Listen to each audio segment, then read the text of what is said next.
From the creepy swamps deep in the heart of Cajun country, I welcome you to Fave Five From Fans, the podcast where I, Jamie Ray, your humble host, invite a friend of mine to create a list of 5 of their favorite things that we have a shared interest in, be it movies, books, TVs, toys, or really whatever. Next, we sit down to compare and contrast, dissect and disseminate our choices for you, the listening audience. We'll start off with honorable mentions, those selections that just didn't make the Fave 5, and then trade off our choices backwards from 5, 4, 3, 2, and finally number 1. All that's left is for you to decide who's right, who's wrong, and will we still be friends after all this? You may be asking yourself, hey, who is this guy?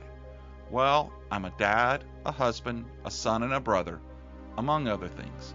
I'm into Star Trek, Rom the Space Knight, zombies, and cheese, though not necessarily in that order. I'm an avid fan of movies, all kinds of movies, but I'm especially rabid about horror films. I'm also a longtime Trekkie, still going strong.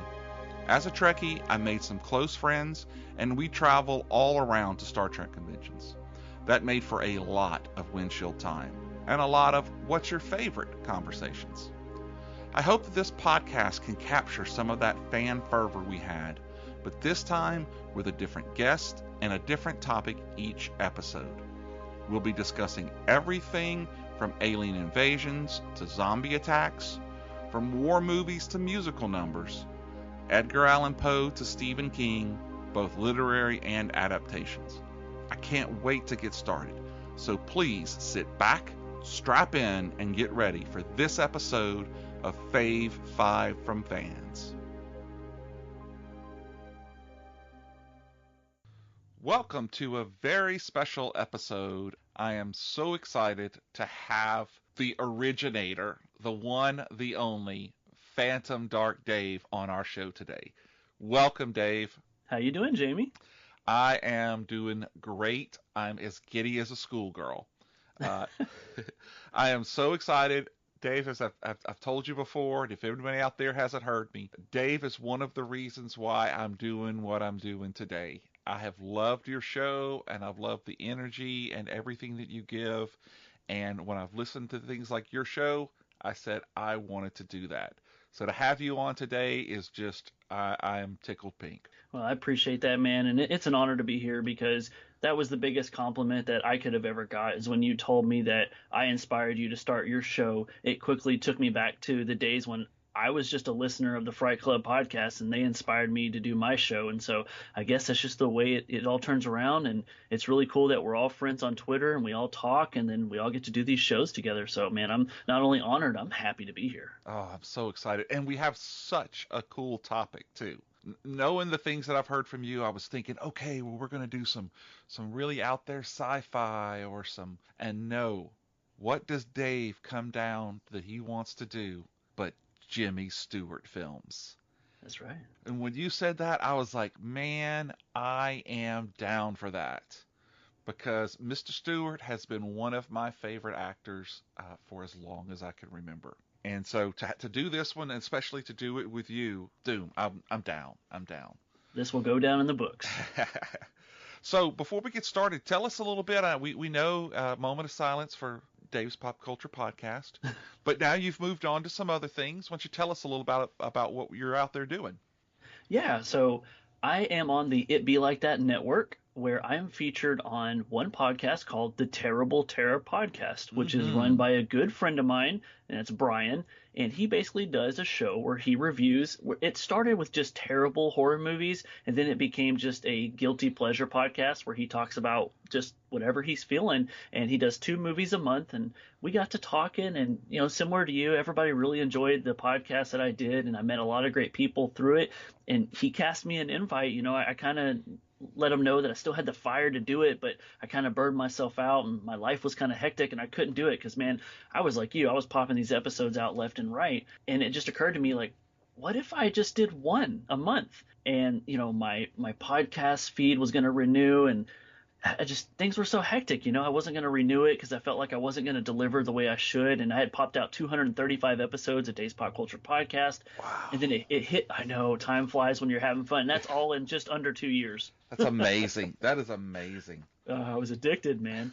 And that's the coolest thing about this too is I know growing up, before the podcast was a thing, like if you didn't know somebody who loved movies as much as you were just that guy who loved movies. And it was so exciting to meet somebody who also loved movies because you could finally have those conversations that kept you up at night. And now with podcasts and technology, you and I are here through separate states and we get to talk about our passion for Jimmy Stewart. It's awesome. But to get back to it, I do a show called The Podcast from Another World, which is a play on words for the old sci-fi horror, The Thing from Another World, which I absolutely love.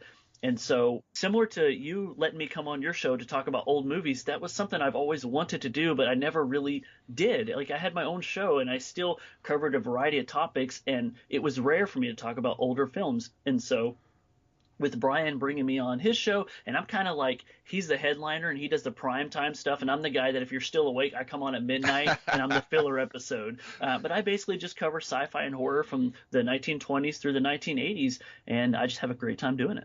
And we have a great time listening to it because so far I've dug The Thing and I've never seen it, but the Claw episode, dude, I swear to God, I almost don't need to see it because you gave such a great description of that movie. So I got to go out and find it on YouTube so I can watch it. But it's there. And I'm so waiting for the next one.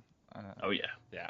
So, well, awesome. And I know you still pop up here and there on other people's shows too. And that's what got me to get you here. So I'm so excited. I think, man, if you're down, I think we're ready to get started. I think we should do it. So, as always, I offer my guests the opportunity to have honorable mentions. So, as our friends on the Fright Club say, fuzzy math. Yes. So, if you have one or even two, why don't you lay them on us, sir? Okay. My two honorable mentions are probably going to shock everyone because they would have thought for sure they're going to be on my list. But anybody who knows me knows that I'm a very outside the box character, and I seek to find all knowledge. And with this, you and I planned this 2 months ago. And when we set the date and we said we're going to do this thing, I had my list ready in 5 minutes. I was ready to go.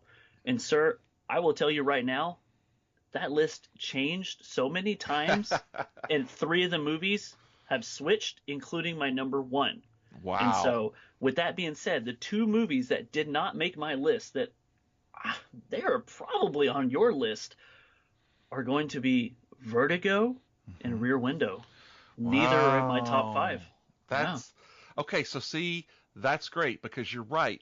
One of those is on my list. Okay. Rear Window. Okay. But Vertigo, I mean, I sat there and I've got one on there too that might be a surprise, but I'm with you. There's so many good ones. So let me ask you this: what knocked those 2 off? The other 5. It's one of those things. I'm so happy we did this because when you sit down and say, okay, I'm going to watch nothing but Jimmy Stewart movies, you discover not only movies that you possibly haven't seen, you rewatch movies that you love, but then you find, needle in the haystack, diamond in the rough. Like, I have discovered something, and I have some movies on this list that I had never seen before, but this was the perfect opportunity to finally watch these movies, and I'm so happy to discover new movies that I love. Awesome. Yeah, I'm with you too. I watched several movies I'd never seen of his before, and rewatched a couple that I was like, oh wow, I've never noticed that before. Yeah. So so knocked off Hitchcock. Okay. I almost wanted to delay this another month just so I could keep discovering Jimmy Stewart movies, but I was afraid at that point my list would be chaotic. So is there one that you really wanted to watch before we got here and we didn't get to see? There was a couple that I was interested in, but one thing I discovered, his movies are really long. Yeah, that's true. Well, I've got to tell you, one of them that I really wanted to see because I thought for sure it would be on my list again was Flight of the Phoenix. Okay. And I couldn't find it at the library, and with all the other things that I had available, I couldn't watch that one. But I remember that one being a really cool movie. Spoiler, do I talk about it? No, okay. it's okay. It's All okay. right.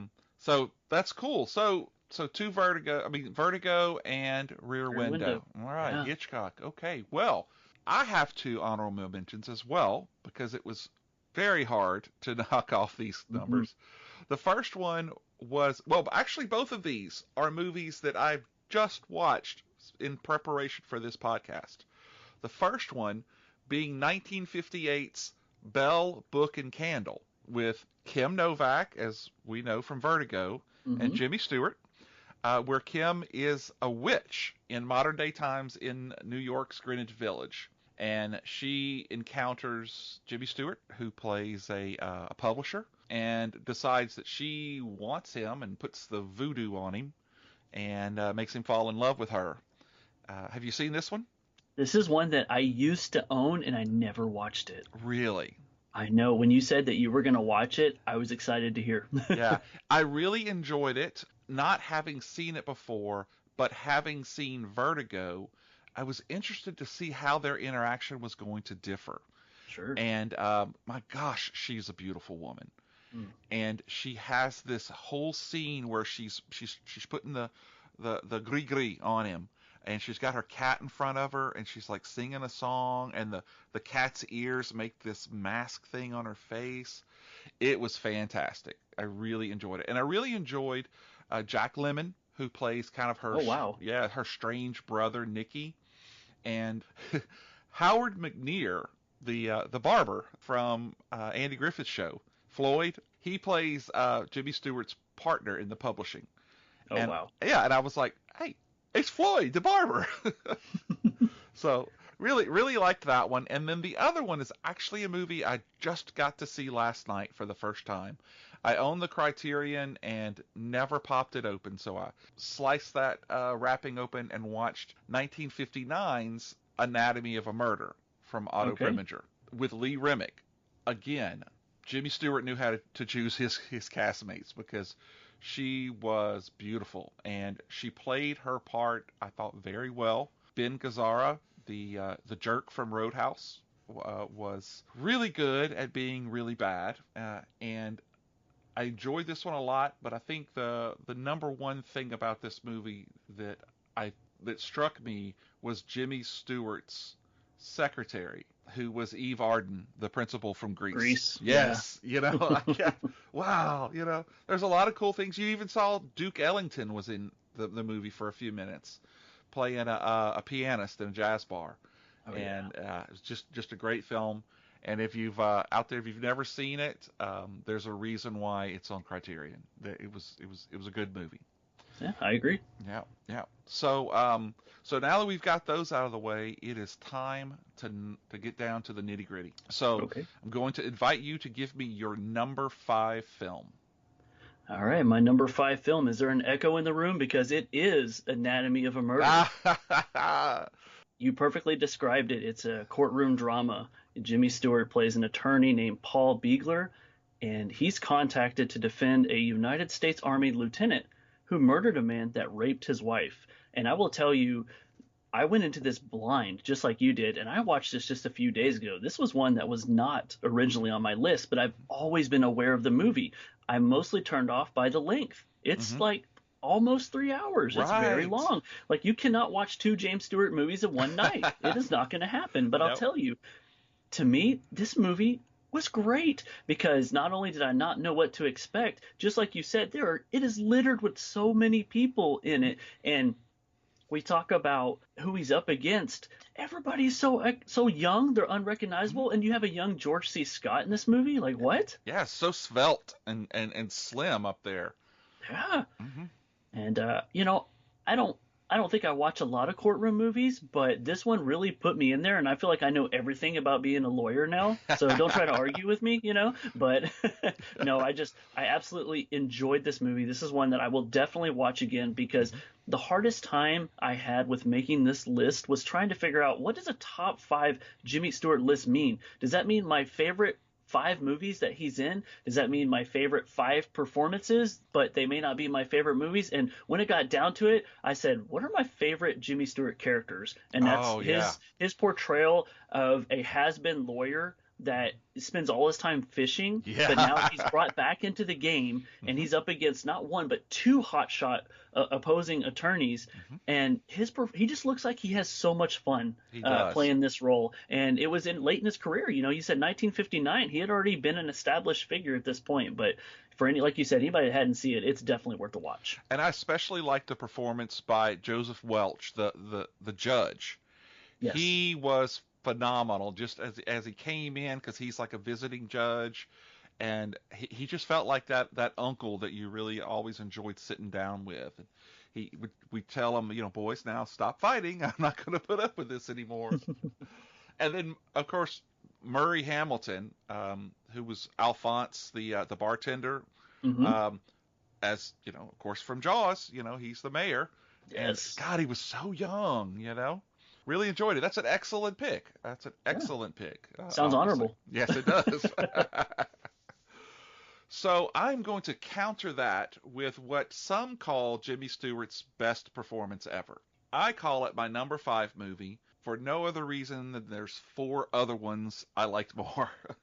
And I'm talking about 1939's Mr. Smith Goes to Washington, directed, of course, by the great Frank Capra. So this is a great story about a young boys club type scoutmaster who gets appointed to the United States Senate after the seating senator dies, hoping to gain mentorship from an older, wizened Senator Payne, played, of course, by the wonderful Claude Rains.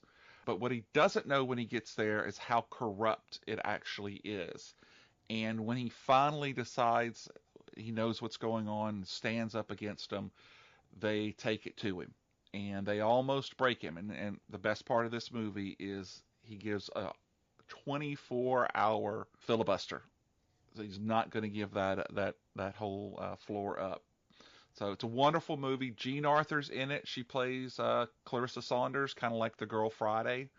And Harry Carey's in it. Beulah Bondi, who also plays his mother in It's a Wonderful Life. Really thought it was a great film. Another one that I haven't seen for a very long time. So really enjoyed that one. This movie, I haven't seen it in... This is 2020.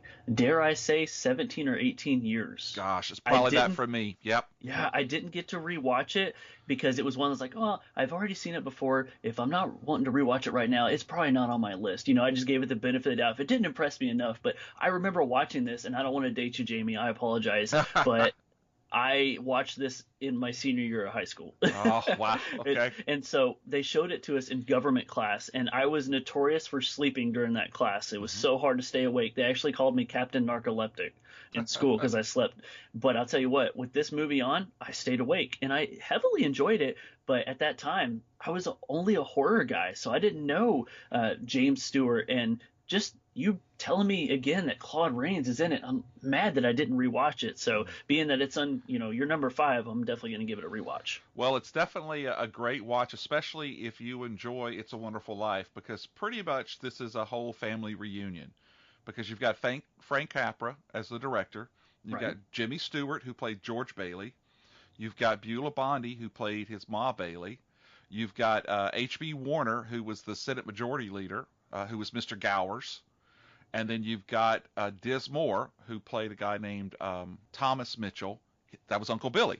And so all of them were in this movie together again. So it was really cool watching it going, hey, look, it's Ma Bailey. So that's awesome. And there's a great scene in the movie that really struck me when Jeff has just gotten there and he's at the Senator Payne's house and he meets her daughter, a beautiful young lady. And it's interesting because he takes his hat off like a gentleman should, and the camera pans down and follows his hat for a couple of minutes. You don't see the actors' faces.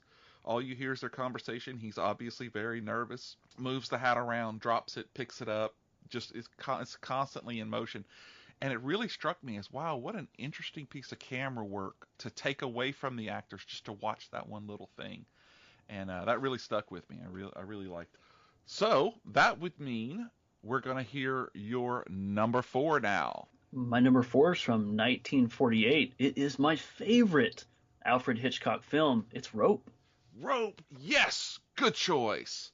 Oh yeah. So Rope, as you know, it's unique. It's a crime thriller from Alfred Hitchcock, and it's about two young men who strangle one of their former classmates from Harvard, might I add, Hmm. and they hide his body in a wooden chest and serve dinner off of it. Like this is the Right, greatest story known to man.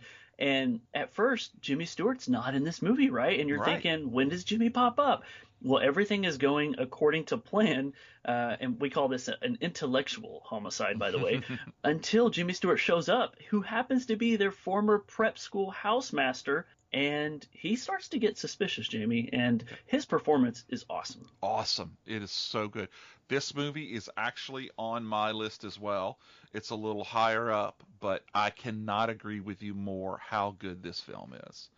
Okay. The two guys that commit the murder are such jerks, and they think they're so much better than everybody, and their superiority is committing this perfect murder. But man, when Jimmy comes in, he just knows something's off. I really liked this one too because it was actually the first Technicolor film that Hitchcock had done, It's true. and the use of the colors was really a little subdued when you come back and look at it, but it makes it really pop. And I've always wanted to see this on stage because I can't imagine how good it would be on stage. Because it all takes place in pretty much the one act. I mean, it starts with them holding the rope on the guy's neck and him dying, and then goes from there.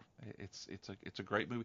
Did you know that this was actually adapted for film by Hume Cronin? The name escapes me, so Yeah, no. from Cocoon. Okay. Yeah, yeah. I Okay. thought when I was reading about this, I did not know that. It was based on a play called Rope, and I guess back then before he was really acting, he was doing the writing. So I like that. But no, excellent choice, excellent choice. I think one of the things about this movie that plays so well is when Jimmy Stewart comes in and it kind of feels like he gets a feel off the room, and he doesn't think anything's wrong so much as something's off, Right. and the way he plays through it is really good. And the other thing about this film is it was very limited cast. I think there were maybe like 9 or 10 people in the whole movie, and so to do that with that limited amount of people, I think it was great. Well, and dare I say, not too many more than 9 or 10 shots, right? Like Right, right. there's a steady flow of this camera where people back then maybe couldn't tell that it wasn't one whole shot because that's definitely the fluid motion of the camera. But when you're watching it today, you can pick up when the scene switches, but it's so minimal It is. and it's done so well as only, Hitchcock could do. But I'm telling you, you talked about the color, like this thing, it screams Hitchcock color. When you Oh, it watch does. other movies that I know, are in the honorable mentions and on your list, you wouldn't even have to know who directed it. You could sit down, look at this movie, look at this, I don't know what you call it, studio apartment or whatever, and you just know it's a Hitchcock film. Hmm. You're right. You talked about that. I remember reading up on this afterwards. There were some scenes that took, I want to say the longest one was about 10 minutes long, where it was Wow. an uncut, just rolling the entire time. And there were about 9 or 10 of those that went for 5, 6, 8, 9 minutes. So it was really an interesting way to do it, deliberately not cutting it. And so it kind of made you feel like you were almost in the room. It did definitely give that play feel to it, but you were watching it on your screen. Right. It's You know? almost like respect for. Exactly, exactly. Great choice, man. That was a great choice. We're tearing it up. I like this. So my number four is actually a movie that we've already talked about, which is 1954's Rear Window. It was one of your honorable mentions, and I got down on it because there were at least three Hitchcocks on this one. And I said, okay, I can't choose all three of them to be on my list. So at first, I took Rear Window and Vertigo off because by far Rope has been my favorite movie of his. But man, when I sat back and thought about it, and what a movie Rear Window was, and how unique it ended up being, I just had to put it on the list. You know, it's a great story about a newspaper photographer. I think they called him Jeffries, who's got a broken leg, so he's sitting up in his apartment, which looks across a quad to another apartment, and so every one of the windows has its own story in it. And as you know, he witnesses what he believes is a murder, and so he calls the police, and the police go investigate, and there's nothing there. But he knows what he saw, and now the killer knows that he saw too. And so then it's a cat and mouse game of, is he going to get it? Is he going to kill him? What's going to happen? And the way that it plays out with all of the different characters, Mrs. Lonely Heart, the man and the woman on the fire escape, the dancer, they called Miss Torso, the dancer. Just each one of those characters came alive and had their own story, yet you couldn't hear what they were saying. And I really enjoyed it. Yeah, you pick up a lot of that from the trailer too, as most Hitchcock film trailers. But I remember I first saw this movie a few years ago. I have it on VHS. I'm still a VHS collector. I love doing it. Beta to the max, man. Beta to the max. I remember watching it, and the problem I had with it is I had way too much expectation for it. And I know many people are yelling at me, and I'm so sorry. I just love Rope so much more. And I do enjoy Rear Window, but it's not my Hitchcock. That's right. No. This is shows about favorites. So haters, just sit to the side because it's what our favorites are. So I totally get, but we can't go without talking about how beautiful Grace Kelly was in this movie. And every movie. To Catch a Thief, Dial in for Murder. I mean, geez, Louise, this lady. Seems like I talk about the ladies a lot. Jimmy Stewart had some good picks there. Yes. Well, and Hitchcock knew how to cast them too. Yes, he did. Especially blondes. That's just kind of his thing. So true, sir. So true. Well, great. Well, that puts us then to your number 3.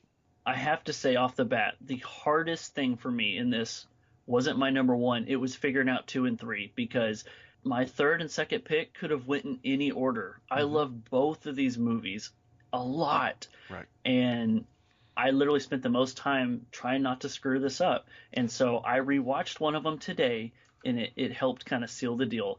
And so I'm comfortable with my third choice from 1940 being The Shop Around the Corner. Okay. See, that's one I didn't see. Have you never seen it? Never seen it. I did read about it. Tell us all about it, Dave. Okay. If you're hearing me for the first time, one thing you're going to learn from me is I'm very passionate about what I enjoy, and I'm a romantic guy. My favorite movie in the world is Casablanca. Like, I enjoy a good, drama, good romance, whatever. And this is a romantic comedy about 2 employees who don't like each other. They can't stand each other. But what they don't know is that they are secretly falling in love as pen pals. And so they work together, and they're always at each other's throat. But that's mostly because they can't wait to hurry and get to the next letter, because their dear friend letter is the person that they idolize. One day they're going to marry that person, not knowing that it's each other. And I'm telling you, Jamie, this movie is so good. It's dazzled with wit, romance. It's topped off with Christmas spirit. And if the story sounds familiar to you at all, it's because it's had 2 remakes. It was remade in 1946 with somebody I personally love, Judy Garland. It was turned into a musical. Yes.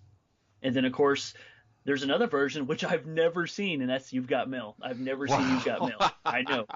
But I will say, when it comes down to it, even though I love Judy Garland, I do take the original with Jimmy Stewart. So who was his leading lady in this film? Oh, you know what? I remember. It's Margaret Sullivan. I don't know why. Margaret Sullivan. Margaret Sullivan. Oh, wow. Okay. Wow, that's a great one. Well, I will have to put that on my personal list to watch. It was one of the ones that I scratched out. But wow, interesting. So we've already announced my number 3, which was Rope, an incredible film about 2 Nietzsche-inspired philosophy majors who strangle a man with a piece of rope and then hide a buffet dinner over the box he's in. So that would bring us to your number 2. And now we're getting to the end. I'm really interested to hear what just edged out Shop Around the Corner. The movie that just edged out my number 3 pick was a movie that I just saw for the very first time yesterday. Wow. And it's a movie that I've avoided seeing because I've already known what it is, and it has immense popularity, and everybody thinks it's wonderful. And I have to agree because my number 2 pick's from 1946. I've already mentioned Christmas Spirit. Here it is again. It's a Wonderful Life. Whoa! My number 2. You yeah. just saw that film. I just saw this yesterday, and so I'm so thankful we're doing this podcast because now I have a new Christmas movie in rotation. That is incredible. My wife always watches Elf, and I always make us watch It's a Wonderful Life at Christmas time. Oh, Yeah. wow. I'm so glad you got to see it. So tell me, at such a fresh perspective, what did you love about the movie? Well, first I'll tell you what I was thrown off by, okay? Okay. It's a long movie. Yep. Another reason why it's always hard for me to start. And it blew my mind that I went an hour and 8 minutes into the film and there was nothing Christmas about it. I'm like, how is this a Christmas movie? So I'm like, okay, I love Jimmy Stewart. I'm going to watch it. And he's George Bailey, as you've mentioned, who is a very enjoyable person. And in this movie, he's the kind of guy that he's really close to home for me. He's somebody that enjoys doing things for other people and not so much for himself. Right. And in this movie, he does something crazy. He wants to commit suicide because he's so down on his luck. And it's funny, when I'm watching this, I'm noticing how many movies have pulled from this. Like, I know this Right. wasn't the first movie to do certain things. Like, there's a very Charles Dickens thing going on here. But I got to tell you, everything with him and the guardian angel and the way that Christmas shows up and the whole aspect of knowing what your life would have been like without you there. Like, every single person in this world has wondered or just been so sad about something that they're like, oh, I wish I was never born. Well, you know what? This movie will show you what it's like you've never been born, and you will never wonder again. Right. And I got to say, when this movie ended, I had tears in my eyes Yes. because not only was I just happy that I finally watched it, not only was I happy that I watched a new movie that I loved, but it did my favorite thing that movies do. It made me feel something. And it made me feel wonderful. Yes. It oh my God, I'm so glad that you saw this movie. It has been, well, I'll tell you, it's my number 1 choice. Yes. It is such a wonderful, there's so many amazing things that you get, and every time I watch it, I find another little thing. So I just have to ask you, the name of his 2 friends, the cop and the guy who owns the bar, did you catch their names? Tell me. Bert and Ernie. Of course it was. Yeah. Love it. Yes, there's so many great things in this film. Zuzu pedals. They're just, Yes. I love the fact that he had such an effect on Bedford Falls, and that he gets to that point and just doesn't realize everything that he has. And then Clarence comes tumbling in, literally, to stop him from committing suicide, and shows him how everyone is better for having known him. Right? It's almost like he was Bedford Falls. Exactly. He was the heart of Bedford Falls. This movie has been on AFI's 100 Best Films. It's been on so many of the best lists. Of course, it's a staple for the Christmas seasons, which, nice to hear that it's going to be on yours. Oh, yeah. Yeah. And the fact that again, Donna Reed, incredible beauty, brings so much to that film at the end when her eyes are filled with tears, and she's talking about everybody coming and they bring the money in and stuff. It's oh man, it brings me to tears every time I watch the movie. Anytime that you get invested in a film, it's that moment that you're seeking for, because I remember sitting on my couch late last night watching this, and I enjoyed everything about it, but the further the movie went, the further my enjoyment went, right? And so I got heavily invested, and I started to catch on to the theme and realize what was happening. And Jimmy Stewart changes. Like, he goes from what you've always seen Jimmy Stewart, which is just perfectly fine. Like, he's great. But then he truly gets a chance to shine and show his range in his acting, because he goes from your average Joe to just down on the dumps to, like, insane, you know what I mean, crazy guy, to the lovable Jimmy Stewart that he is. And I have seen Christmas Vacation, right? And in Christmas Vacation, they show parts of the end of this movie. And so the whole when a bell rings, the angels get its wings. Like, I've known what that is, but I finally got to see it. And even though I knew it was coming, it still broke me down, and I just really loved it. Well, I've got to tell you, if you really like this movie, and I know it sounds that you do, you need to go on YouTube and do a search for the It's a Wonderful Life Saturday Night Live. They actually do basically a deleted scene that takes place at the end of the film. So there's something else that happens, and it is hilarious. So go and find it. I'm sure it's out there. And I'd love to hear what you think, because it was great. It was great. Well, since it's still fresh in my mind, I will definitely do it. All right. So that means if you have a number 2, then if my math is right, that means it's my number 2. Yeah. And my number 2 is the wonderful 1950s Harvey. What does that laugh mean? Does that mean? The laugh means that I agree it's a great movie. So this is the story of Elwood P. Dowd, a wealthy, a little eccentric man who believes his best friend is a 6'8" rabbit named Harvey. He lives with his sister, I think it's Veta, and his niece, and she basically worries that Elwood has gone insane. But the wonderful thing about this movie and about this character is that he is so sweet and so nice to everyone in the movie, even the people who are trying to commit him, even the people who have been paid to like do things to get him put into an institution. In the end, they all love him and they all rally around him. There's so many incredible scenes in this film, the least of which is when he and Harvey go into the bar, and he like, oh yeah, would you like to sit here or would you like a booth? And the bartender is just like, well, how is Harvey today? Everybody knows it's Elwood, and he's got the pretend rabbit, and they're fine with it. But for some reason, Veta just doesn't like it. And I guess she's embarrassed by it, and it's just funny to step back and see how it doesn't bother anyone else but her. And in the end, sometimes it's better to be nice than it is to be smart. I think as we learn. Yeah, as we learn. So I really enjoyed this movie. Thought it was really interesting too that it was one of the films that he doesn't really have a leading lady. He has a leading rabbit. He does. So that's my number 2.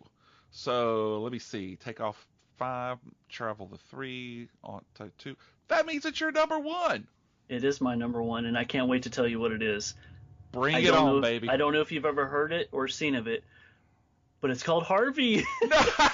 I put my poker face on as best as I could. Jamie, I watched this 3 days ago for the first time ever, and it moved from am I gonna like it to this is my number 1 James Stewart film. Oh my God, that's so funny! I can't. You've never seen It's a Wonderful Life and Harvey until this week. My heart just grew 3 sizes. Well, I'm no Grinch, but let me tell you, man, it's just been such an emotional roller coaster and an experience to watch these movies. And I watched Harvey again, just knowing that it's a beloved film, but not knowing much about it except for, okay, he has an imaginary friend that's a rabbit. Where's this going to go? And when I popped that tape in, I watched it on VHS. Yes. I was consumed, and mostly because that's just that presence that James Stewart has. He's so captivating, and you just can't help to really just be in love with him and his portrayal of this character. I said it, it's captivating, and you consistently smile when he's on the screen. And right. I'm going to say this because this is true. There is a deep connection that I developed with this movie because autism runs in my family. And I actually have Asperger's, and I'm very high functioning, and most people never would have ever known that. No. But my son is heavily autistic, and just the comparisons, I watched this, and it was like watching what my son would be like grown up. And you want to talk about breaking a grown man down, but in the right way. I cry. I was just like, this is so wonderful. And just knowing things that set people off, and just how everybody acts a certain way around certain people just because they know how they are. I mean, you hit the nail on the head, when you said that Stewart decided being kind was the best choice to make, and it's just mesmerizing to watch him play this character and, like you said, not have a leading lady, but literally talk to nobody, as if there was a 6'3" rabbit standing right there, to the point where you actually believe the rabbit is there. Right. He did such a good job. He did such a good job. It puts it easily at the number one spot for me. And this is a movie that I will share with as many people as I come across. It has its moments where it's funny. It has serious morality. There's love in it. And it's a feel-good movie. It really is. You're right. And, I enjoy this movie a lot. And one of the things that I did actually today at lunch was to sit down and watch snippets on YouTube about it. And one of the things I came across was an introduction that he did for the first VHS release of the movie. And it's just a gray screen, and it's him talking over it. But he talks about the fact that before he did this movie, he did the play in England for 6 months. And Josephine Hull, who plays his sister, Vita, she was also the sister in it. And he said he absolutely loved working with her and with this movie. But his favorite things were on Saturdays for the matinee when the children would come. And he said every single time he did it when there were children, he said it was always real quiet, and you could see the kids kind of talking to their parents and whatnot. And about halfway through the second act, inevitably some kid would stand up and say, "Where's the rabbit?" And he said it always made him smile to know that he was able to bring Harvey to life for them. And I thought it was really funny. And like you just said, Harvey was 6'3.5" But if you think about it, Jimmy Stewart, a tall guy, he was 6'4". Right. And he would look up to Harvey. So he always said in his mind Harvey was 6'8", but they wouldn't let him change the line in the script. Oh, this is really good. I was really gonna wonder if you were picking any of his westerns, because he was in quite a few westerns, especially The Shootist. He definitely took his career in that direction as he aged. He did so many westerns. I mean, and here's the thing is, I'm so weak in the western category, and so I'd never seen a Jimmy Stewart western before, ever. I mean, it shouldn't be a shock. I've never seen one live until yesterday. But my interest is piqued, and had we had more time, those were considerable options, especially things like The Man Who Shot Liberty Vance. Oh, it's a great film. Oh, I know. I watched the trailer so many times, and what it came down to was I had to pick which ones I was going to watch. Right. Like I said, I thought my list was in the bag, and then I went and got curious, much like he does in Rope. I started sniffing around, and my list changed, and I sat there and I looked at it, and even just hearing myself talk about in order, I feel like I couldn't be happier with my 5, 4, 3, 2, 1. Yeah, I'm so happy that this was able to get you to watch number 1 and number 2, because they are such incredible films.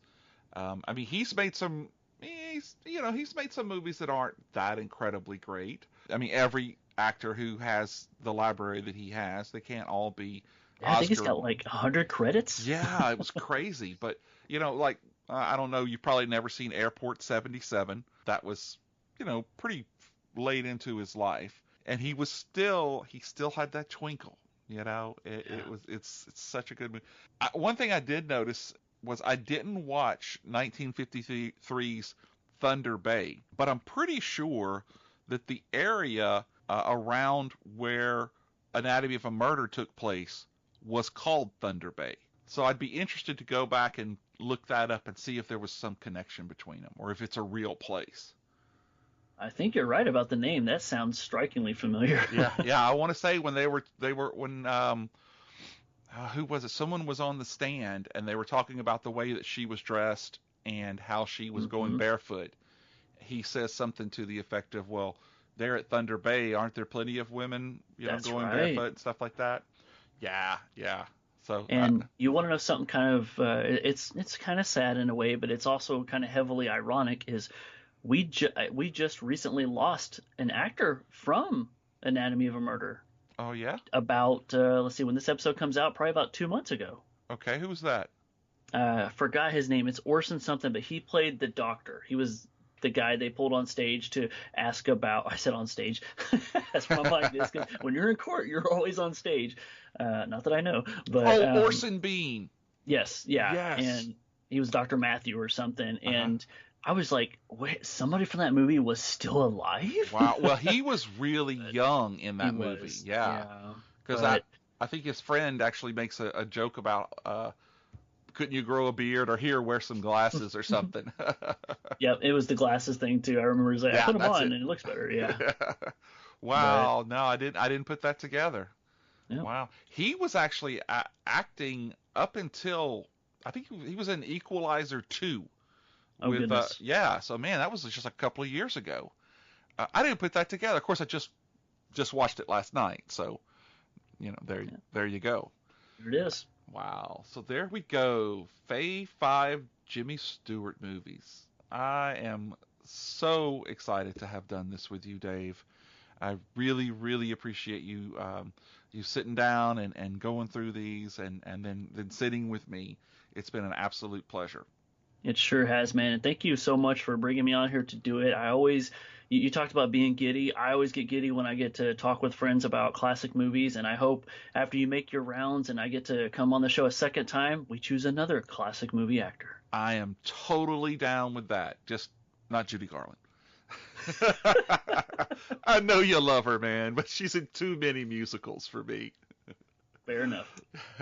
Well, great. Well, I want to give a thank you to all of my listeners out there, and I want to make sure that you're checking for us on all of the platforms, iTunes, Stitcher, anywhere you can listen to it. I try to want to be there. And I want to give a special shout out once again to the Fright Club podcast, George and Hope. You guys are the best. And I, again, thank you and Dave for getting me to where I am today. Dave, have a great night, and thanks for being with us. Thank you, Jamie. You do the same. All right. This is Hulk Boy from Hollywood signing off.